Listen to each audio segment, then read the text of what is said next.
Terhitung sejak Januari hingga Juli 2022, sebanyak 138 remaja di bawah umur mengajukan dispensasi nikah di Pengadilan Agama Lubuk Linggau.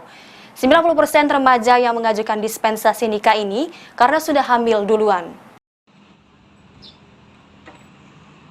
138 remaja di bawah umur mengajukan dispensasi nikah di Pengadilan Agama Lubuk Linggau.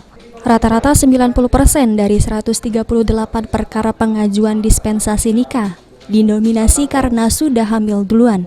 Kepala Pengadilan Agama kelas 1B Lubuk Linggau, Doni Dermawan, mengatakan 138 perkara itu total perkara masuk dari bulan Januari hingga bulan Juli 2022.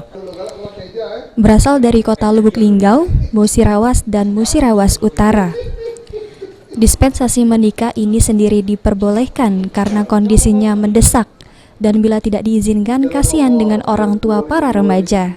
Yang penyebabnya itu karena sudah hamil duluan, sudah hamil, kemudian dimintalah permohonan untuk dinikahkan. Dari 3 wilayah ini didominasi wilayah mana, Pak? Untuk sementara masih di wilayah Musirawas. Ya, jadi Kabupaten Musirawas masih dominasi perkara di PA Lubuk Linggau, baik perkara dispensasi kawin dan perkara-perkara lainnya juga masih dominasi oleh Musirawas. Data ini sendiri sudah disampaikan ke kabupaten kota masing-masing agar dilakukan penyuluhan untuk menekankan tingginya angka permohonan dispensasi nikah untuk melakukan edukasi bahaya pernikahan dini. Tri Hajariah, PAL TV.